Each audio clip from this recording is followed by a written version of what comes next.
one of our newer features is what we call the reslicer. If you navigate over to your inline plus 3D views in this drop-down menu, you'll then see a 3D view in the bottom right-hand corner, and our reslicer can be turned on by pressing this button in the top left-hand corner. Then you'll see a slider bar at the bottom, as well as a white line running right through whichever level you've registered to. Sliding this bar in either direction will adjust what is displayed as the axial plane, and you'll see if I move it all the way so that the axial plane is perpendicular, we now have sagittal where axial usually is and axial where sagittal usually is. This can be useful in scoliosis cases where there are some twists and turns in the spine, and you're able to line this new plane up with the transverse processes of your level of interest in order to get a nice clean axial view. Okay. And then how do you get that off to our normal view? Yep. So actually once you reslice this, you can navigate back to your normal views and you will still have your adjusted planes. Or if you would like to go back to standard plane, you just press this button in the top left-hand corner labeled reslicer one more time, and you return to your normal standard axial and sagittal views. Okay, so one other new feature we have is what's called a reference landmark. What we can do is we can place a reference landmark on a known anatomical landmark. You can see over here on the spine model we have a little point drawn on L5, so we're going to use that as our example today. So if Brandon touches off on our point that we have right there, you'll see the tip of his tool is right on that known point. We will then press this set reference landmark button right here, and you'll see a green dot show up. This green dot can be viewed in both the live views and the inline views as well. So what this is useful for is if the reference clamp is bumped.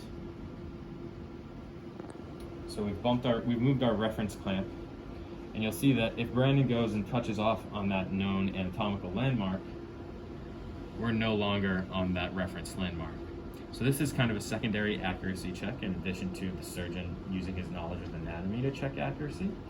And we recommend using this reference landmark feature not on the same level that you're clamped to, but rather in the case where you are doing a block registration and you are 1 or 2 vertebrae away from the level you're clamped to.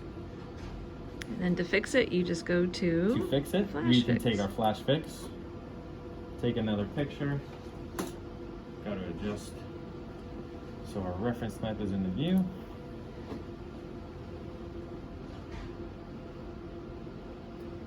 So once we take our flash fix, Brandon is going to go ahead and touch off again on our known point that we've drawn onto L5. We'll assume that we are accurate and accept this. And now if he touches off on that known point, you'll see that we are once again on our reference landmark and we are once again accurate. So, even if you need to take a flash fix, you can restore this reference landmark. It will still be valid once you correct your accuracy. And then to get rid of that, you just take that negative. Yep, this little minus sign right here, we'll delete that. You can also temporarily hide it. That's okay. You can also temporarily hide it with this toggle button. So the reference landmark will still be there. You just are hiding it temporarily. We first have to verify this instrument, as usual, just by sticking that in the divot on the side. Now you'll see up here, we have 2 options for our calibration type. What we used to be, we used to only have groove. That's where you require the tool shaft measurement. Our new version is the pivot calibration. So if we select this, you'll see we have the option to track either a curved or a straight tool. We're using this pen, which is relatively straight. So we're going to select straight from that.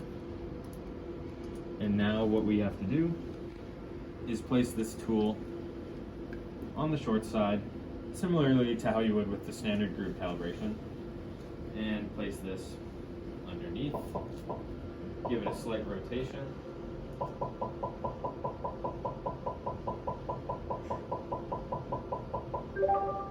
So very similar to what you would do with your standard group calibration, but now we're also going to do a secondary calibration.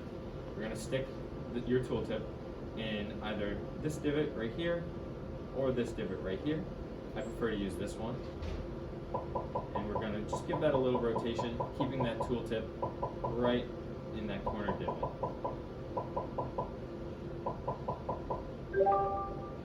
You'll see we're now tracking this pen, checking that divot. Looks pretty accurate. And that doesn't require your tool diameter measurement as the groove calibration normally would.